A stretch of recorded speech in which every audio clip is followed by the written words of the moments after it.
Tu n'es pas oublié. Le timing d'Allah est la plus douce des réponses. Assalamu alaykum wa rahmatullah wa barakatuh. Si tu écoutes ces paroles aujourd'hui, ce n'est pas un hasard. Peut-être que ton cœur est fatigué. Peut-être que tu t'es prosterné encore cette nuit en silence, espérant une réponse. Mais écoute-moi bien. Le silence d'Allah n'est jamais un oubli. Tu t'es déjà senti comme figé, immobile dans un monde qui ne cesse d'avancer? Tu regardes autour de toi et tu vois les autres franchir des étapes, accumuler des réussites, sourire sans poids visible sur les épaules. Et toi, tu es là.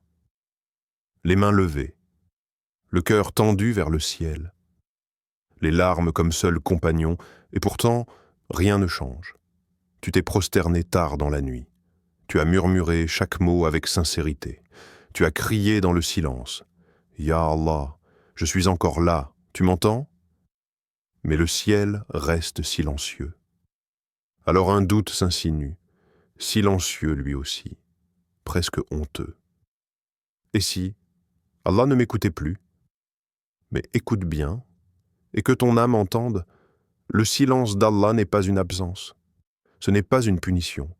C'est parfois une réponse déguisée en délai. Ce que tu appelles attente, c'est peut-être un rempart invisible contre une chose que tu n'aurais pas supportée. Ce que tu perçois comme un non, c'est peut-être un pas encore. La vérité, c'est qu'Allah ne donne jamais en fonction de nos impatiences. Il donne en fonction de ce que notre cœur est prêt à recevoir. Et cela, tu ne peux pas toujours le mesurer. Certains cadeaux divins sont trop lourds pour des mains encore fragiles. Et parfois, ce que tu attends est déjà prêt. Mais c'est toi qui ne l'es pas encore. Le Coran l'affirme avec une clarté bouleversante. Il se peut que vous détestiez une chose alors qu'elle est un bien pour vous, et il se peut que vous aimiez une chose alors qu'elle est un mal pour vous. Allah sait, tandis que vous ne savez pas. Sourate Al-Baqarah, verset 216. Ce verset n'est pas une simple consolation, c'est une révélation, une mise à l'épreuve de ta confiance. Une manière pour Allah de te dire « Ne regarde pas ce que tu n'as pas, observe ce que je prépare. » Car chaque jour sans réponse est un jour de préparation. Chaque silence est un espace où ton âme grandit, où ta foi s'épure, où ton lien avec ton Seigneur se construit en profondeur. Ce n'est pas le moment de douter, c'est le moment de tenir. Tu n'es pas oublié, tu es en chemin, et bientôt, quand ton cœur sera prêt, ce que tu croyais perdu viendra frapper à ta porte avec la douceur d'un décret écrit pour toi seul. Il y a cette impatience en toi.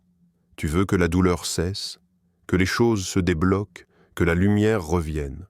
Tu appelles, tu espères, tu implores. Et pourtant, la réponse ne vient pas, ou pas comme tu l'imaginais. Mais as-tu déjà observé la terre en hiver? Gelée, silencieuse, stérile en apparence. Et pourtant, sous cette surface froide, la vie se prépare. Les racines s'enfoncent, le sol se régénère. La pluie n'est utile que si la terre a été retournée, remuée, ouverte. De la même manière, Allah remue ton cœur. Tu penses il est temps de vivre une cassure, alors qu'en réalité, tu vis un labourage intérieur. Tu crois que tout se ferme, mais c'est parce que ton âme est en train d'être rendue fertile. Allah ne t'éprouve pas pour te punir. Il t'éprouve pour te purifier. L'épreuve est un feu, mais c'est un feu qui ne brûle pas pour détruire. Il brûle pour purifier l'or. Et toi, tu es cet or. Rien n'échappe à la précision divine. Même tes douleurs ont un rôle. Même tes silences ont un sens. Même ton épuisement est entendu dans l'invisible. Le prophète Mohammed nous a révélé une vérité immense. Quand Allah aime un serviteur, il l'éprouve. Tirmidhi. Ce n'est pas une phrase à lire à la légère.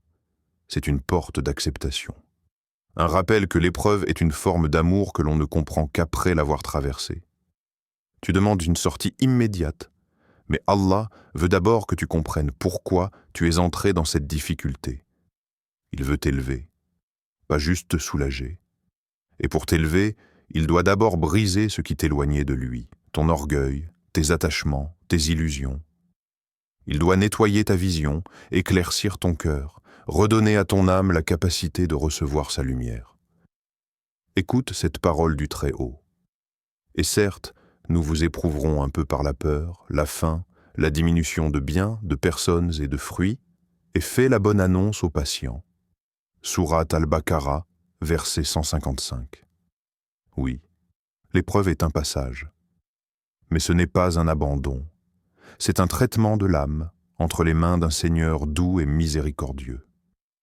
Tu ne comprends peut-être pas aujourd'hui, mais un jour tu regarderas en arrière et tu diras « C'était difficile, mais nécessaire. » Et c'est là que mon cœur a appris à vivre. Il y a dans l'histoire des croyants des silences qui ont crié plus fort que 1000 paroles. Yunus alayhi salam. Englouti dans le ventre de la baleine, au fond des ténèbres de la mer, prisonnier d'un isolement que peu peuvent imaginer. Il a invoqué son Seigneur sans voir la lumière, sans entendre de réponse immédiate. Mais il a continué à croire, et c'est cette foi, pure, sans condition, qui a fendu l'obscurité. Hajar, seul dans le désert aride, un enfant dans ses bras, aucune source à l'horizon, et pourtant, elle a couru entre les deux montagnes, non pas une, mais 7 fois, pas pour fuir, mais pour chercher. Elle a agi, elle a invoqué. Et Allah, dans son infinie douceur, a fait jaillir Zamzam là où il n'y avait que le vide. Youssouf alayhi salam, trahi par ses frères, jeté dans un puits, esclave dans une maison étrangère, accusé à tort, emprisonné, année après année, il est resté fidèle. Et un jour, au moment décidé par Allah, il est sorti, non pas comme un survivant, mais comme un roi. Ces histoires, tu ne les lis pas simplement pour connaître le passé. Elles sont là pour te rappeler que l'attente n'est jamais inutile. Elles te disent que chaque épreuve contient déjà en elle les germes de la délivrance. Et quiconque place sa confiance en Allah, il lui suffit. Car Allah atteint toujours son but. Allah a assigné une mesure à chaque chose. Sourate At-Talaq, verset 3. Le timing divin ne ressemble pas au tien. Il est tissé d'étoiles, de sabres et de sagesse. Tu veux la sortie maintenant, mais Allah veut que tu en sortes transformé. Et toi, où es-tu aujourd'hui? Peut-être dans ton propre ventre de baleine. Peut-être que tu marches dans ton désert. Ou bien tu es dans ton puits, là où personne ne te voit. Mais ce que tu ne sais pas, c'est que la libération est déjà en route. Elle ne fait pas de bruit, elle ne frappe pas toujours fort, mais elle arrive, lentement, silencieusement, parfaitement. Continue à invoquer même sans mots, continue à tenir même dans l'obscurité. Car si Yunus a été libéré, si Hajar a reçu l'eau, si Youssouf est devenu roi, alors toi aussi, tu verras le fruit de ton sabre. Peut-être pas aujourd'hui, mais au moment où ton cœur sera prêt. Et si ce que tu attends n'était pas ce qu'Allah veut te donner, et si ce que tu désires de tout ton cœur n'était qu'une ombre comparée à ce qu'il a préparé pour toi en silence, tu demandes un emploi. Mais Allah, lui, veut t'enseigner la reliance, pas la dépendance. Tu réclames un soulagement rapide, mais il souhaite t'offrir un retour profond vers ton centre, vers cette part de toi que tu avais oubliée. Tu veux sortir de l'épreuve, mais Allah veut que tu en sortes reconstruit, pas juste soulagé. Tu as cru que la prière n'avait pas été entendue, mais c'est parce que tu regardais avec les yeux du monde, pas avec les yeux du cœur. Il y a des victoires qu'on ne voit pas. Elles ne s'affichent pas. Elles ne s'achètent pas. Elles ne se montrent pas sur les réseaux. Elles se vivent dans le silence du cœur transformé.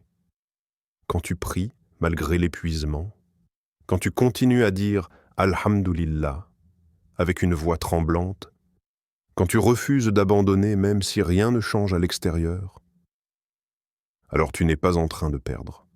Tu es en train de gagner la bataille intérieure.